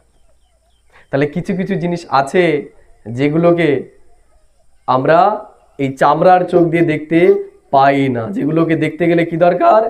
জ্ঞান চক্ষু দরকার। যেই জিনিস যত সূক্ষ্ম, সেই জিনিসকে জানার জন্য দরকার কি? জ্ঞান নেত্র, তাই তো? যেমন একটা ব্যক্তিকে আমরা দেখলাম, আমাদের খুব পছন্দ হয়ে গেল, তার সাথে আমরা বন্ধুত্ব স্থাপন করলাম, কিছুদিন পরে গিয়ে দেখা গেল সে আমার সাথে খারাপ কিছু করলো। আমরা কি বলি? আজ তোর আসল রূপটা আমার সামনে প্রকাশ পেল। তাহলে আগের যে রূপটা দেখেছিলাম সেটা কি রূপ? সেটা আসল রূপ না নকল রূপ? সেটা তাহলে নকল রূপ ছিল। সেটা কোনটা? এই যে শরীরের রূপটা। আমরা এটা দেখে মানুষকে প্রথমে নির্বাচন করি, কিন্তু পরে থেকে যায় কি? তার আচরণ। যেটাকে বোঝার জন্য কি দরকার? জ্ঞান দরকার। জ্ঞান ছাড়া আমরা বুঝতে পারি না। তাহলে আত্মা, আমি, প্রাণ শক্তি, তাকে তাহলে কিভাবে অনুভব করব? তাকে তাহলে কি করে দেখব? কি করে? কোন চোখ দিয়ে দেখবো তাকে? তাকে দেখতে হবে জ্ঞান চোখ দিয়ে। তাকে দেখতে হবে জ্ঞান চোখ দিয়ে। ঠিক আছে। আমাদের দেবতাদের কটা করে চোখ? দেবতাদের কটা চোখ? দেবতাদের ছবি দেখেছি তো আমরা। দুর্গা কটা চোখ? দুর্গার তিনটে চোখ। তিনটে চোখ তো। শঙ্করের তিনটে চোখ। কালীর তিনটে চোখ। তাহলে আমাদের যত দেবী দেবতা তাদের দেখছি তিনটে চোখ। আমাদের কটা? দুটো। ওদের ওই চোখটা আবার কোথা থেকে জন্মালো? কি বলি ওইটাকে আমরা? ওটাকে বলি জ্ঞান চোখ। কি বলি ওটাকে আমরা? জ্ঞান চোখ। অর্থাৎ বলা হয় না যে ওদের দিব্য দৃষ্টি ছিল। কি দৃষ্টি ছিল? দিব্য দৃষ্টি। আর আমাদের কি দৃষ্টি? আমাদের কি দৃষ্টি? আমাদের মানব দৃষ্টি। কারণ আমরা এই চামড়ার চোখ দিয়ে দেখি, আর দেবতারা কোন চোখ দিয়ে দেখে? তারা এই দিব্য দৃষ্টি দিয়ে দেখে। যারা বৈষ্ণব তারা তিলক কাটে না? এই যে আজকেও কি করা হলো, তিলক দেওয়া হলো। কেন দেওয়া হয়? কেন দিই আমরা? এবং কপালেই দিই কেন? আমি আপনাকে বললাম যে একটা পেয়ারা, সবুজ রঙের পেয়ারা, বারুইপুরের পেয়ারা, আপনি দেখতে পাচ্ছেন কেমন হয়? কল্পনা করুন, বারুইপুরের একটা পেয়ারা। চিনি তো আমরা, দেখেছি কেউ? পেয়ারাই মনে করুন, বারুইপুর বাদ দিলাম, আমি পেয়ারাই বলছি। কে কে দেখতে পাচ্ছে পেয়ারা দেখতে কেমন হয়? কেউ দেখতে পাচ্ছে? দেখা যাচ্ছে? পেয়ারার ভেতরটা কেমন হয়? না না, এমনি আমরা দেখতে পাচ্ছি তো পেয়ারার ভেতরটা দেখতে কেমন হয়? সাদা যে বীজগুলো থাকে দেখতে পাচ্ছি। এবার যদি আমি আপনাকে প্রশ্ন করি, কোন চোখ দিয়ে দেখলে কি বলবেন? এই চোখের সামনে কি আছে পেয়ারা? কোন চোখ দিয়ে? মনের চোখ দিয়ে। মনের চোখ, জ্ঞানের চোখ। আপনি আগে পেয়ারা দেখেছেন, আমি পেয়ারার কথা যেই বললাম পেয়ারাটাকে দেখতে পেলেন, তাহলে এটা কোন চোখ? জ্ঞান চোখ। তাহলে জ্ঞান চোখ আমাদেরও আছে কি নেই? আমাদেরও আছে। কিন্তু আমাদের জ্ঞান চোখটা কি ঘুমিয়ে রয়েছে, আর দেবী দেবতাদের জ্ঞান চোখ জাগ্রত ছিল। তাহলে আমাদেরটা যখন ঘুমিয়ে রয়েছে, তাহলে একে কি জাগানো যায় না? যায় কি যায় না? যায়।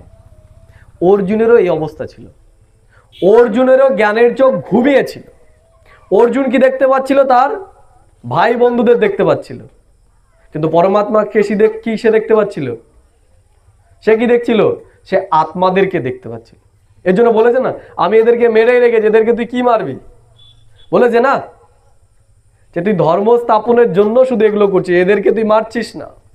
কারণ আত্মা আছে না, আত্মা জ্ঞান দিয়েছে না গীতাতে, যে আত্মা হচ্ছে অজর, অমর, অবিনাশী, আত্মাকে মারা যায় না, কাটা যায় না। তাহলে এদেরকেও তুই মারছিস না, এদের শুধু মুক্তি দিচ্ছিস। বলেছে কি বলেনি? তাহলে আমি জানলাম আমি কে? আমি শরীর নই, আমি দিব্য আত্মা। তাহলে আত্মা কি? আত্মা যেহেতু শক্তি, তাহলে শক্তির নিয়ম হচ্ছে শক্তিকে সৃষ্টিও করা যায় না, আবার শক্তিকে বিনাশও করা যায় না। তাহলে আমি আত্মা, আমার মৃত্যুও নেই, আবার জন্মও নেই। অর্থাৎ না আমি জন্মেছি, না আমি কখনো মারা যাব। অর্থাৎ আমি আত্মা, আমি হলাম অজর, অমর, অবিনাশী। অজর, অমর, অবিনাশী। জড় মানে এই যে স্পিকারটা, এটাকে যতই আমি পাচার মারি, যাই করি, এ কোনো উত্তর দেবে না। কারণ কি? এর ভিতরে কোনো চেতনা নেই। আছে? নেই। কিন্তু আমাকে যদি কেউ একটা চিমটি কাটে, আমাকে যদি কেউ একটা চিমটি কাটে, আমি কিছু বলবো কি বলবো না? বলবো। কেন বলবো? কারণ আমি আত্মা, চেতনা আমার ভেতরে রয়েছে। আমার ভেতরে ব্যথা, যন্ত্রণা, দুঃখ, কষ্ট এগুলো রয়েছে, আমি অনুভব করতে পারছি। আমি চেতনা স্বরূপ। কিন্তু একটা মৃত ব্যক্তিকে যদি চিমটি কাটা হয়, কেটে ফেলা হয়, পুড়িয়ে ফেলা হয়, আমরা ভয় পাই না অনেকে? ইস, আমার শরীরটা যখন পুড়বে আমারও এরকম কষ্ট হবে নিশ্চয়ই। আরে বাবা না, যখন তুমি এই খাঁচা ছেড়ে দেবে তখন তুমি পোড়ালেও তোমাকে বুঝতে পারবে। অনেকে আছে না যে আমাকে পোড়াস না, কিন্তু আমাকে কবর দিস বা আমাকে সমাধি দিস। কারণ জ্বলবে যখন, এমনিতে একটুখানি ফোসকা লাগলে কত কষ্ট হয়, জ্বালাবে যখন তখন কত কষ্ট হবে। হবে না তোমার কষ্ট, কারণ তুমি তো শরীর নও, তুমি আত্মা। এই জন্য কৃষ্ণও বলেছে, হে অর্জুন, তুমি কিসের জন্য চিন্তা করছো? তুমি যদি এই যুদ্ধক্ষেত্রে মারাও যাও, কি হবে? তোমার স্বর্গ লাভ হবে। কেন? কারণ তুমি তো মারা যাচ্ছ না। মারা যাচ্ছে কে? কে মারা যাচ্ছে? তোমার শরীরটা মারা যাচ্ছে, তুমি তো যাচ্ছ না। এর জন্য বলেছে না, যেমন আমরা একটা বস্ত্র ত্যাগ করে আরেকটা বস্ত্র নিই, তেমনি পরমাত্মাও বলেছে, হে অর্জুন, মৃত্যু কি? মৃত্যু হচ্ছে তুমি একটা বস্ত্র ত্যাগ করে আরেকটা বস্ত্র নিচ্ছ, সেই রকমই। তাহলে আমরাও কি? আমরা আত্মারাও এই শরীররূপী বস্ত্রটা ধারণ করেছি, আবার একটা ছেড়ে দিয়ে কি করব? নতুন বস্ত্র নেব। বোঝা গেল না? গেল না? তাহলে আমি আত্মা, আমার কোনো সময় মৃত্যু হয় না। আমি অজর, অমর, অবিনাশী। তাহলে এর আগে আমরা নিজেকে কি বলে জানতাম? আমি কে? আমি শরীর না আমি আত্মা? কি বলে জানতাম? আমাদের ভিতরে কনফিউশন ছিল। আত্মা শব্দটা আমরা শুনেছি, কিন্তু এইভাবে কখন আমরা বিচার করিনি। আমরা বলে দিয়েছি আমার আত্মা, আমার শরীর, কিন্তু আমি যে আত্মা এই নিশ্চয়টা আমার ছিল না।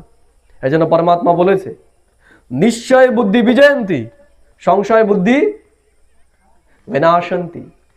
যার সংশয় থাকে সে মরে, আর যার নিশ্চয় থাকে সে জিতে যায়। হয় না যে আমরা যখন দু নৌকায় পা দিয়ে চলি, অবস্থা কি হয় আমাদের? কি হয়? না এই দিকের না ওই দিকের। তাহলে সংশয় কি? সংশয় হচ্ছে দুই দুই নৌকো, আর নিশ্চয় হচ্ছে একটাই নৌকো। এর জন্য নিশ্চয় বুদ্ধি হওয়া দরকার। এর জন্য আমাদের নিশ্চয় স্থির করতে হবে আমি কে? আমি শরীর নই, আমি আত্মা। এই জন্য পরমাত্মা বলেছেন, হে অর্জুন, তুমি নিজেকে আত্মা জেনে তারপরে কর্ম করো, তাহলে তোমার ভয় থাকবে না, তাহলে তোমার মোহ থাকবে না। এই যে তুমি বলছো তোমার ছেলে, তোমার বউ, কার? তোমার। এরা, এদের সব সম্বন্ধ কার সাথে? আমি যদি এই শরীরটা ছেড়ে দিই এখন, আমার যারা মা বাবা আছে, আমি অন্য জায়গায় গিয়ে জন্ম নিলাম, আমার সাথে আর তাদের কোনো সম্পর্ক থাকবে? আমি যদি বলি আমার বাবা মাকে এসে আমার সম্পত্তিটা দাও, এবার আমি তোমাদেরই ছেলে ছিলাম, দেবে? আর চিনবে না। তাহলে পরিচয়টা কার সাথে? পরিচয়টা এই দেহের সাথে। এর জন্য পরমাত্মা বলছেন, হে অর্জুন, তুমি নিজেকে আত্মা জেনে নিশ্চয় করে কর্ম করো, যুদ্ধটা করো। কারণ তুমি নিজেকে শরীর মনে করছো বলেই তোমার এত মোহ জন্মাচ্ছে। তুমি এদের ভিতরে যুদ্ধ করতে পারছো না। তাহলে আমাদের কি করতে হবে এখন? কি করব আমরা? আমাদেরকেও নিজেকে এখন আত্মা নিশ্চয় করতে হবে যে আমি কে? আমি শরীর নই, আমি আত্মা। তাহলে আমাদের মৃত্যু ভয় থাকবে না। কার কার আছে এখানে মৃত্যু ভয়? কারো আছে? সবারই আছে। কেন আছে? কারণ আমরা নিজেকে এই দেহের মধ্যে বেঁধে ফেলেছি। ঠিক আছে, চিরদিন এই শরীরটা থাকবে? থাকবে? তাহলে যেটা চিরদিন থাকার নয় সেটাকে আমরা আঁকড়ে ধরার চেষ্টা করছি কেন? এটাই তো মায়া। তাহলে মায়া কেন? অজ্ঞানতার কারণে। যখনই আমি নিজেকে দেহ ভাবছি যে মরে গেলে তার মানে আমার অস্তিত্ব শেষ, ঈশ্বর বলছে কি না না না না না না, তুমি এই শরীরটাকে ছাড়লে পরে তুমি একটা নতুন শরীর পাবে। কি মনে হয় ওই শরীরটা ভালো যেখানে মাজায় ব্যথা, হাড়ে ব্যথা, দাঁত নেই, চামড়াটা কুচকে গেছে, সেটা ভালো? নাকি ওরকম একটা নতুন শরীর ওদের মতো যদি একটা শরীর পাই সেটা ভালো? বিছানাতেই সব হচ্ছে, ওটা ভালো? নাকি নতুন একটা শরীর পেলে সেটা ভালো? কোনটা? কোনটা ভালো? নতুনই চাই না? তাহলে যত আমরা পুরনোতে থাকবো তত আমাদের কষ্ট থাকবে। আমরা দেখেছি আমাদের যত মহাত্মা মহাপুরুষরা, যেমন দুদিন আগে লোকনাথ ব্রহ্মচারীর গেল, তাই না? আমরা দেখেছি যে সে স্ব ইচ্ছায় দেহত্যাগ করেছে, তাই তো? রামকৃষ্ণদেব, বিবেকানন্দ সম্পর্কে বলা হয় তারা স্ব ইচ্ছায় শরীর ত্যাগ করেছে। স্ব ইচ্ছায়, স্ব ইচ্ছায়। আমরা ছাড়তে পারছি? কোনটা কষ্ট? স্ব ইচ্ছায় ছাড়াটা কষ্ট, নাকি ভুগে ভুগে মোড়া সেটা কষ্টের? স্ব ইচ্ছাটা কষ্টের। কার মনে হয় স্ব ইচ্ছাটা কষ্টের? মনে করুন যে আমার এই জামাটা নোংরা হয়ে গেছে, আমি স্ব ইচ্ছায় খুলে ফেললাম, আর দেখা গেল যে আমি খুলছি না, এটাতে গন্ধ বেরোচ্ছে, আপনারা সব ধরে তারপরে ছিঁড়ছেন আমার জামাটাকে। কোনটায় কষ্ট হবে? কোনটায় আমি ক্ষতবিক্ষত হব? যেটাই জোর করে করা হচ্ছে সেটাই। তাহলে বর্তমানে আমাদের সাথেও কি হচ্ছে? কি হচ্ছে? আমাদের সাথেও জোর করে নিচ্ছে। আমরা ছাড়তেই চাইছি না। বিছানাতে একদম কি জানা বলে বেড শুল না কি হয়ে যায়, পোকা হয়ে যায় গায়ে, তাও শরীর ছাড়তে চাই, তাই তো? কেন? কারণ আমরা দেহের মধ্যে বেঁধে গেছি। দেহ থেকে আমরা মুক্ত হতে পারছি না। দেবী দেবতারা কি ছিল? দেবী দেবতারা কি বলা হয়? অমর বলা হয়। বলা হয় না যে দেবী দেবতারা অমর ছিল, কিন্তু কথায় আছে জন্মিলে মরিতে হবে। তাহলে দেবতাদের কি মৃত্যু নেই? দেবতারা কি শরীর ত্যাগ করে না? ঠিক আছে, সাপ যে খোলস ত্যাগ করে সেটাকে একটি সাপের মৃত্যু বলবেন? সাপের খোলস ত্যাগ করার আগে কি সাপের মৃত্যু বলা হবে? বলি আমরা? বলি। কেন বলি না? সে শুধু খোলস ত্যাগ করছে। তাহলে দেবতারাও শুধু খোলস ত্যাগ করে। এই শরীরটা হচ্ছে কি খোলস আমাদের। তাহলে দেবতারাও কি করে? স্ব ইচ্ছায় সেই খোলসটা ত্যাগ করে। যেমন সাপ স্ব ইচ্ছায় খোলস ত্যাগ করে, নতুন খোলস সে ধারণ করে, তেমনি দেবতারাও তারা আত্মজ্ঞানী ছিল। তারা কি ছিল? আত্মজ্ঞানী। তাদের এই নিশ্চয়টা ছিল আমি দেহ নই, আমি আত্মা। তাদের দেহের প্রতি মোহ ছিল না। এর জন্য তাদের বলা হয় যে দেবতাদের মৃত্যু নেই, আর মানুষের মৃত্যু আছে। কেন? কারণ মানুষ দেহটাকে ছাড়তেই চাইছে না। মানুষ দেহটাকে ছাড়তেই চাইছে না, এর জন্য মানুষের মৃত্যু হয়, দেবতাদের মৃত্যু হয় না। কারণ দেবতারা যুবা অবস্থাতেই, শরীরটা ভালো থাকা অবস্থাতেই তারা শরীরটাকে ত্যাগ করে। সেটা আমরা পরে আলোচনা করব, পরের আলোচনার মধ্যে বিষয়। এইটুকু বোঝা গেল তো? তাহলে আমরা আত্মজ্ঞানের আর কিছুটা আলোচনা করব, কারণ সন্ধে হয়ে যাচ্ছে। আমরা নেক্সট দিন আবার আলোচনা করব সামনের টপিক বিষয়। তাহলে এইটুকু তো আমরা জানতে পারলাম যে আমি শরীর নই, আমি আত্মা। তাহলে এইবার প্রশ্ন যে আমি আত্মা, তাহলে শরীরের কোথায় থাকি? আমার তো একটা থাকার স্থানও নিশ্চয়ই আছে। তাহলে আপনাদের কি মনে হয় যে আমি আত্মা, এই শরীরে যদি আমি থাকি তাহলে কোথায় আছি আমি? এবং তার পেছনে যুক্তি দিতে হবে কিন্তু, যেখানে আছি। বলুন বলুন বলুন, আপনাদের কি মনে হয় আমি আত্মা যদি এই শরীরের ভেতরে থাকি তাহলে আমি কোথায় থাকবো এই শরীরের?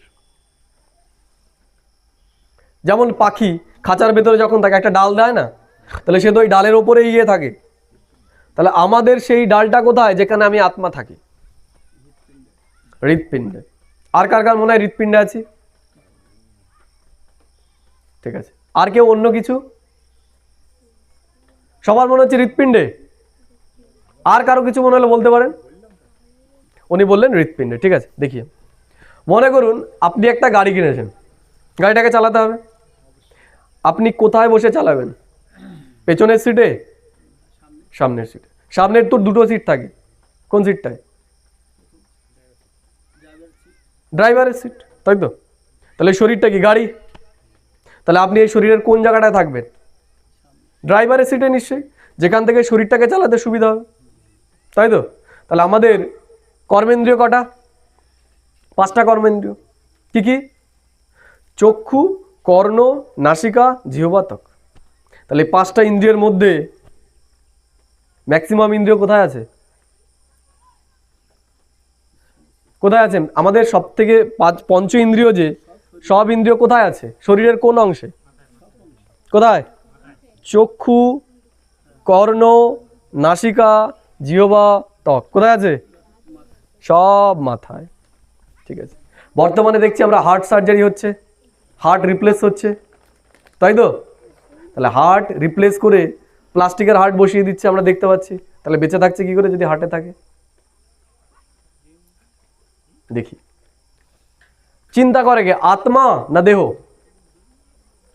চিন্তাটা যে করছে সেটা কে করছে? আত্মা করছে না দেহ করছে? আত্মা করছে। তাহলে যখন আমরা খুব চিন্তা করি সবার প্রথমে গরম হয় কোন ইঞ্জিনটা? কোথায় গরম হয়? আমরা যখন টেনশন হয় তখন কি বুকে আমরা বাম লাগাই না মাথায় লাগাই? মাথার কোথায় লাগাই? পেছনে না মাঝখানে? কপালে। কোন জায়গায় কপালের? কপালের বিশেষ করে এই জায়গাটায় দেখি টনটন হয় কোথা থেকে? এই জায়গাতে। তাহলে আমি যদি এখানে আগুন জ্বালাই তাহলে আগুনের তাপ আমি এখানে বেশি অনুভব করবো না ওখানে বেশি অনুভব করবো? কোথায় বেশি অনুভব করবো? এখানে না ওখানে? নিশ্চয়ই কাছে। তাহলে যখন আমি চিন্তা করছি আমার টনটন যদি এখানে হয় তাহলে থাকার সম্ভাবনা কোথায়? থাকার সম্ভাবনা কোথায়? মাথায় না বুকে? মাথায় নিশ্চয়ই তাহলে আছি। তাহলে মাথার কোথায়? মাথার কোথায়? মাথায় এই যে যেখানে আমাদের তিলক দেওয়া হয়েছে। তিলক দেয় কেন? তিলক কিসের প্রতীক? তিলক আত্মার প্রতীক। আত্মার প্রতীক তিলক। কোথায় থাকে আত্মা? এই যে দুই ভ্রুকুটির মাঝখানে, যেখানে দুই ভ্রু মিলিত হয়েছে, এখান থেকে যদি আমরা একটা সরল রেখা টানি, এবং যেখানে বাচ্চাদের দেখে টিম টিম করে না, ওখান থেকে যদি একটা সরল রেখা টানা হয়, ওই দুটো রেখা যেখানে মিলিত হবে সেইখানে আত্মার বাস। আমি আত্মা এই মস্তিষ্কের দ্বারা আমার এই পুরো শরীরটাকে চালনা করছি। বোঝা গেল? এর জন্যই বলা হয় যে ভ্রুকুটিকে বীচ মে চমকতা হে আজব সিতারা। কারণ আত্মা হলো একটা জ্যোতি, যেমন ইলেকট্রিসিটি একটা জ্যোতি, তাই তো তেমনি আত্মাও হলো একটা জ্যোতি। এর জন্য কেউ যখন মারা যায়, আকাশের কোন জিনিসটাকে দেখায়? চাঁদ না সূর্য? কাকে দেখায়? যদি কারো ছোটবেলায় মা বাবা মারা যায়, আমরা কি বলি? সিনেমাতে দেখেছি না যে তোমার মামা কি, বাবা মা কি হয়ে গেছে? তারা। চাঁদ বলে? সূর্য বলে? ওগুলো তো বড় বড়, তাহলে ওগুলো বলতে পারতো, তা তারাই বলে কেন?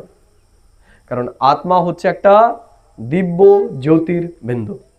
তাহলে এই যে বিন্দুটা দিয়েছে, কেন দিয়েছে? আমরা কোথাও যখন গান শুনতে যাই, শ্রীকৃষ্ণের বাণী শুনতে যাই, গীতা শুনতে যাই, দেয় তো নাকি? কোথায় দেয়? এখানেই দেয়। কেন দেয়? তিলক কাটে। কেন কাটে? যে তুমি এই স্বরূপে স্থিত থাকো, তুমি সব সময় এটা মনে রাখো, চলতে ফিরতে যে জায়গায় যাও, আমি কে? আমি শরীর না, আমি কি? আমি এক দিব্য জ্যোতির বিন্দু আত্মা। আমি আলাদা আর আমার শরীর আলাদা। তাহলে আমি জন্ম নিয়েছি যখন, আমাকে এই শরীরটা ছাড়তে হবে কি হবে না? এই যে আমি স্পিকারটা কিনেছি, এটা চিরদিন আমার সাথে থাকবে? থাকবে না, কারণ এটা আমার। তাহলে যেই জিনিস আমার, সেই জিনিস চিরদিন আমার থাকে না। মা বাবা থাকবে চিরদিন, কেন? সেটা আমার। মা বাবা আমি নই, মা বাবা আমার। তাহলে এই দুনিয়াতে যত আমার আছে, যেই জিনিসগুলো আমার, সেগুলোকে একদিন আমি পেয়েছি, আবার আমাকে ছাড়তেও হবে। যেমন এই জামাটা আমার, জামাটাকে আমি কিনেছি, আবার জামাটাকে একসময় আমাকে কি করতে হবে? ছাড়তেও হবে। তাহলে আমি কে? আমি আত্মা, আমি এই শরীরটা নই। তাহলে শরীর আমি ছাড়বো কি ছাড়বো না? কে আছে যে শরীরটাকে চালাবে সারা জীবন? সারা জীবন কার আছে যে কোনোদিন মৃত্যুই হবে না এই শরীরের? এমন কেউ আছে নাকি অমর ব্যক্তি? কেউ নেই। তাহলে এটাকে আমরা মেনে নিতে পারছি না কেন? মেনে নিতে পারছি না এই কারণেই আমরা দেহের বাঁধনে বেঁধে গেছি, আমরা ভুলে গেছি আমি কে। তাই ঈশ্বর এসে সবার প্রথম আমাদের যে জ্ঞানটা দেয় যে তুমি শরীর নাও, তুমি আত্মা, তুমি অবিনাশী। সারাদিন এই চিন্তাটাতে থাকো, তাহলে তোমার মৃত্যু ভয় থাকবে না, যে আমার মৃত্যু হলে আবার আমি জন্ম নেব, আবার আমি জন্ম নেব। মনে থাকবে? তাহলে এবার একটা বিষয়, তাহলে মন বুদ্ধি কি? মনটা কি? যেমন শরীরের কটা ইন্দ্রিয়? পঞ্চেন্দ্রিয়, চক্ষু কর্ণ নাসিকা জিহ্বা ত্বক। তেমনি আত্মারও তিনটে ইন্দ্রিয় রয়েছে। যেমন চক্ষু কর্ণ নাসিকা জিহ্বা ত্বক, এগুলো শরীরের থেকে আলাদা নয়, তেমনি আত্মার তিনটে ইন্দ্রিয়। কেউ বলতে পারবে কি কি? মন, বুদ্ধি আর সংস্কার। কি কি বললাম? মন, বুদ্ধি আর সংস্কার। কেউ দেখেছে মন, বুদ্ধি, সংস্কার? দেখেছে কেউ? আপনি আমার মনটাকে দেখেছেন? মন সব কিছু করছে, মনই এইগুলো শুনছে। এই কথাগুলো কে শুনছে? মন।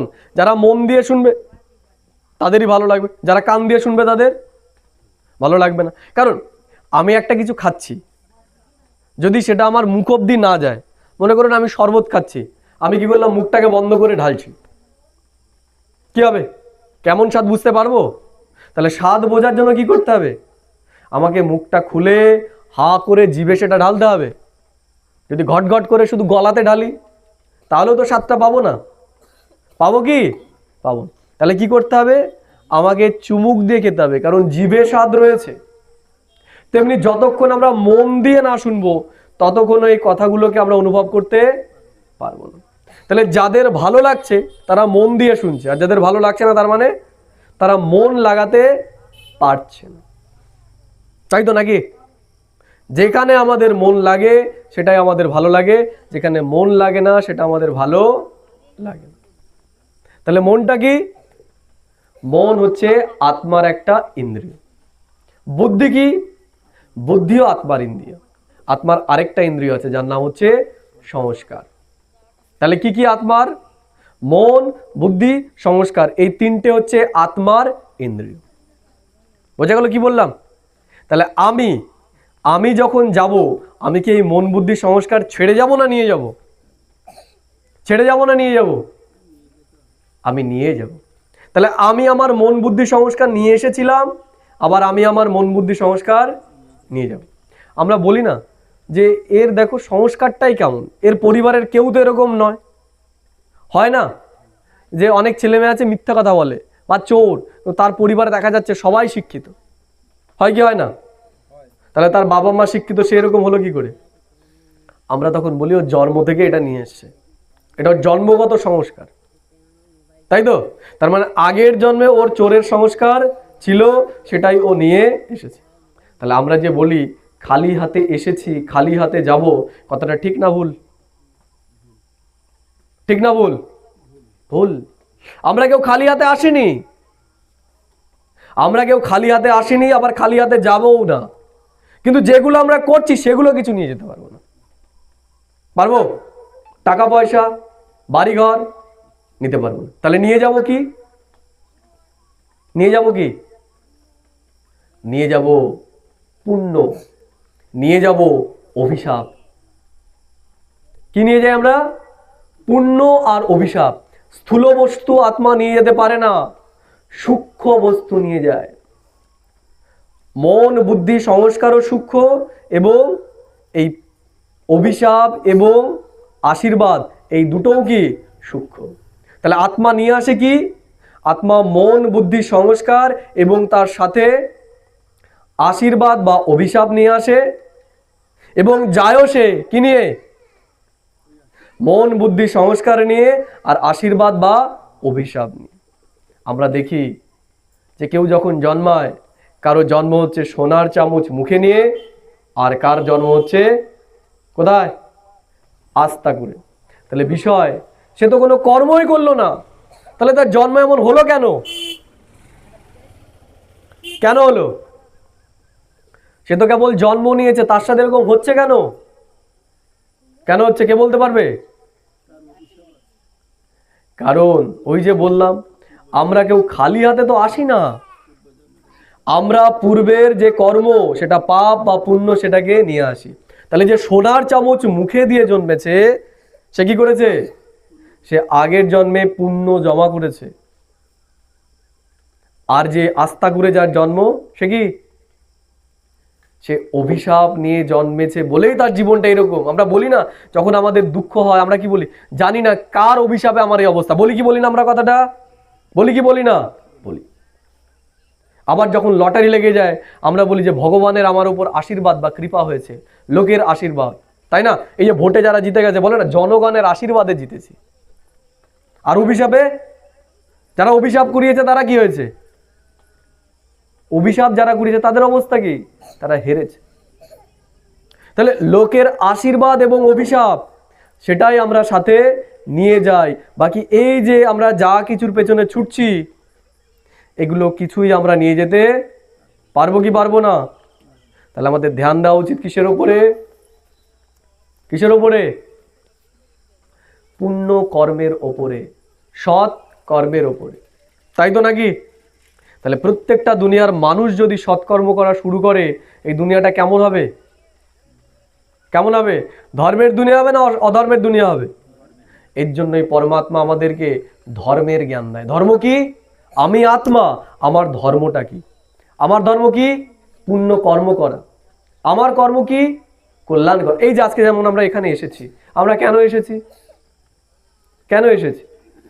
আমরা এসেছি যে এই যে আমরা কথাগুলো বলবো, এর দ্বারা যদি কারো জীবনের পরিবর্তন হয়, কারো জীবনে যদি সুখ শান্তি ফিরে আসে, তাহলে সেটা কি হবে? আমরা কিছু পুণ্য কামাবো, এবং এই পুণ্যটাই আমরা নিয়ে যাব। আমরা প্রত্যেকেই কর্ম করছি, ছোট বড় প্রত্যেকে আমরা কিছু না কিছু কর্ম করছি, কিন্তু সেই কর্মের ফাঁকে সময় বের করে আমরা পুণ্য কর্মটাও জমা করছি। এই শরীরটাকে চালানোর জন্য তো অর্থের দরকার, অর্থের তো দরকার। কিন্তু তার সাথে সাথে ভবিষ্যতের জন্মটাকেও সুন্দর করার জন্য কিছু পুণ্যও আমাদের কামানো দরকার, দুটোর ব্যালেন্স রাখা উচিত। কিন্তু বর্তমান সময় কি হয়ে গেছে, কি হয়ে গেছে বর্তমানে, কি করছে মানুষ, পুণ্য কামাচ্ছি আমরা পুণ্য কামাচ্ছি না। এর জন্যই দেখছি আমাদের জীবনে যতই যা কিছু করি, জীবনে সুখ শান্তি আছে আছে নেই। কেন? কারণ পুণ্যের বল আমাদের জীবনে নেই। যার জীবনে যত বেশি পুণ্যের বল থাকবে তার জীবনে সুখ শান্তি থাকবেই, গ্যারান্টি। দেখুন, যারা অভিশাপ কুড়িয়েছে তারা কি কেউ শান্তিতে আছে এখন বর্তমানে? দেখুন একটুখানি, আমরা দূর থেকে দেখে ভেবেছি এতদিন তারা বেশ ভালোই আছে, এবার দেখুন ডালের মজা কোথায়, তলেই কিন্তু থাকে। তেমনি আমরাও যদি এই বিষয়ে ধ্যান না দিই আমাদেরও এরকম অবস্থা হবে। আমাদের বোঝা উচিত কোন কর্মটা আমাদের করা উচিত, কোন কর্মটা আমাদের করা উচিত নয়। ধর্ম আর অধর্মের জ্ঞান আমাদের থাকা উচিত। ধর্ম কোনটা? পুণ্য কর্ম করাটাই হচ্ছে ধর্ম। এর জন্য বলি না যে কল্যাণ করাটাই হচ্ছে মানব ধর্ম। যারা অকল্যাণ করছে, লোকের ক্ষতি করছে, আমরা কি বলি? এ কি ধার্মিক না আধার্মিক? অধার্মিক। তাহলে পরমাত্মা ঈশ্বর, গীতা জ্ঞান দাতা, তিনি বলছেন আমি সব ধর্ম বিনাশ করে এক ধর্মের পুনর্স্থাপনা করি। তাহলে সেটা কোন ধর্ম? সেটা হিন্দু, মুসলিম, শিখ, ইসাই এই সব ধর্ম নয়, সেটাই মানব ধর্ম। যে আমাদের কোনটা করা উচিত কোনটা করা উচিত নয় সে আমাদের সেই জ্ঞানটা দেয়, আমাদের সেই ধর্মে স্থাপনা করে। তাহলে আজকে আমরা যেটুকু আলোচনা করলাম, এইটুকুর মাধ্যমে আমরা যেটুকু জানলাম যে আমি কে, আমি আত্মা এবং আমার তিনটে ইন্দ্রিয়, মন, বুদ্ধি আর সংস্কার। আর একটুখানি আলোচনা করে আমি আজকে আলোচনাটা শেষ করব। সেটা হলো এই শরীরটাকে চালনা করার জন্য যেমন আমাদের কিছু দরকার হয়। কি কি দরকার হয়? খাবার, জল, বায়ু, তাই তো? তা খাবার, জল, বায়ুর মাধ্যমে আমরা কি পাই? শরীর যেটা দিয়ে তৈরি সেটা আমরা পাই, পঞ্চভূত যেটাকে আমরা বলি, তাই না? জল, অগ্নি, আকাশ, বাতাস আর মাটি। তেমনি এই যে আমি আত্মা বলছি, আমি আত্মা, তাহলে আমারও তো নিশ্চয়ই কোনো খাবার রয়েছে। যেমন ড্রাইভার আর গাড়ি দুজনের খাবার তো এক নয়, আলাদা তো, আলাদা। তাহলে আমি জানলাম এই শরীরটা হলো আমার রথ আর আমি হলাম এর রথী। তাহলে এই রথ আর রথীর খাবার তো এক হবে না, হবে কি? আলাদা নিশ্চয়ই।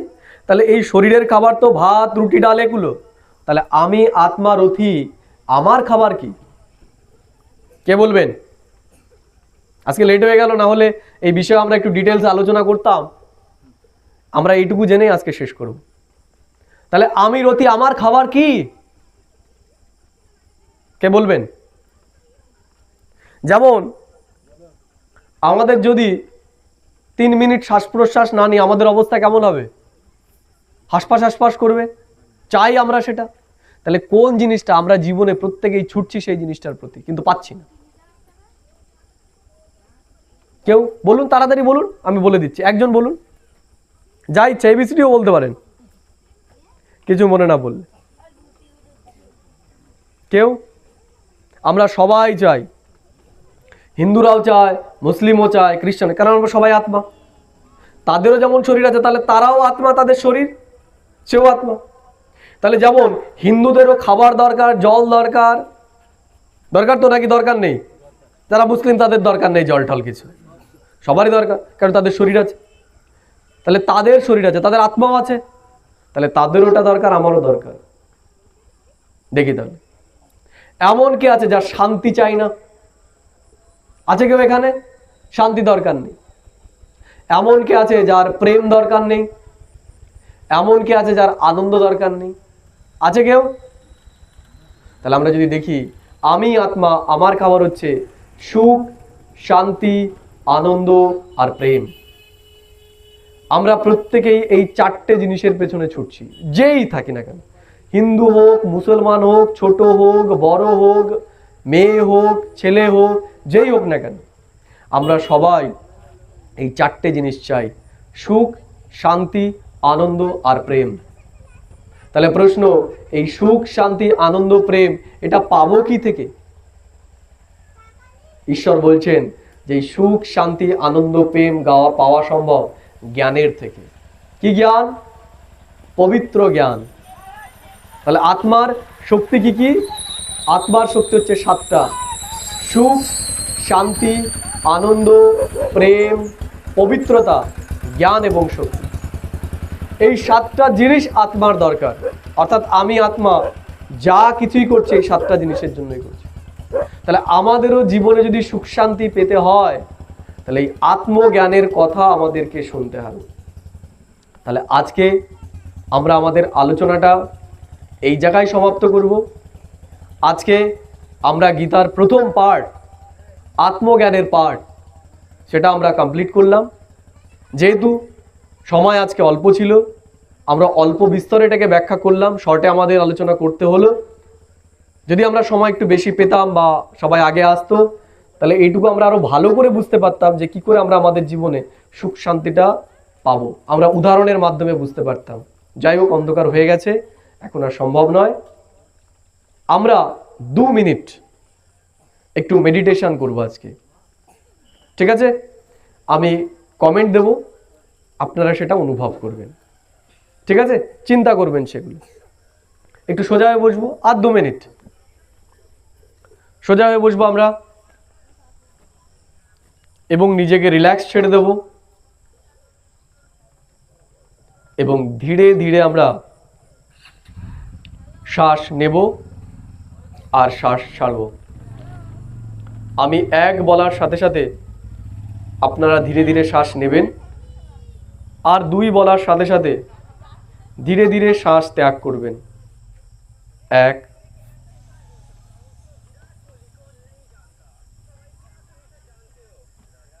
2,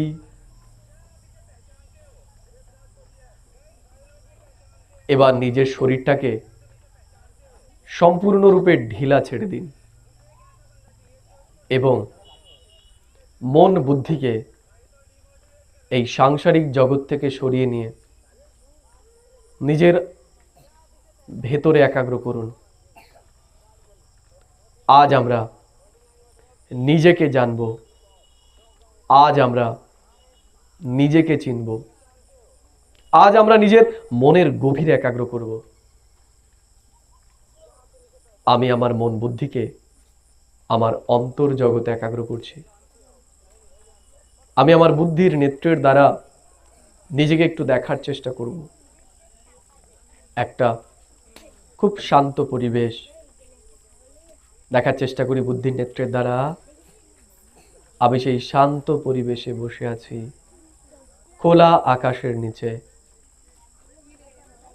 সকালের সুন্দর সময়, দূরে সূর্য উঠছে, আর সেই সকালের ঠান্ডা বাতাস আমার গায়ে এসে লাগছে। অনুভব করি সেই শীতলতাকে। এবার আমি আমার অন্তর্মনকে ঠিক আমার কপালের মাঝখানে একাগ্র করব। আমার 2 চোখের পেছনে দেখি নিজেকে ভ্রকুটি সিংহাসনে বিরাজমান। আমি এক সূক্ষ্ম জ্যোতির্বিন্দু আত্মা, আকাশের তারা আমি অনুভব করি। আমি আত্মা, আমার এই শরীর রূপী রথের রথী। আমি আত্মাই আমার এই শরীর রূপী রথটাকে পরিচালনা করছি। যেমন ড্রাইভার ছাড়া গাড়ি চলে না, তেমনি আমি আত্মা এই শরীরটাকে না চালালেও এই শরীরটা চলতে পারে না। অনুভব করি আমি আত্মাই এই শরীরের মালিক। আমি আর আমার এই শরীর আলাদা। আমি আত্মাই মুখের দ্বারা বলি, চোখের দ্বারা দেখছি। আমি শান্ত স্বরূপ আত্মা। অনুভব করার চেষ্টা করি আমি নিজের ভেতরে এক পরম শান্তি অনুভব করছি। ওম শান্তি, ওম শান্তি, ওম শান্তি।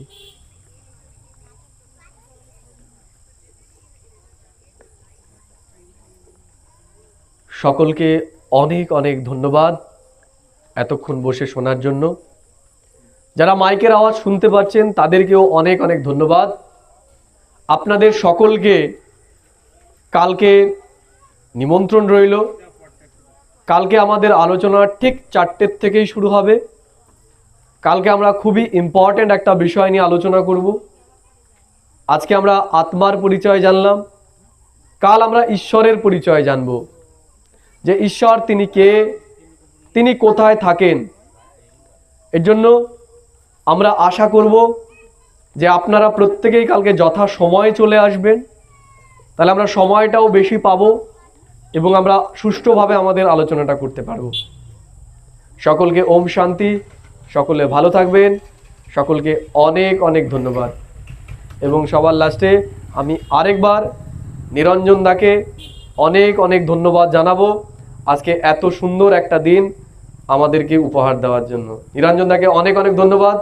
সবাই একটু নিরঞ্জন দার জন্য একটু হাততালি আমরা দেব। থ্যাংক ইউ নিরঞ্জন দা। ওম শান্তি।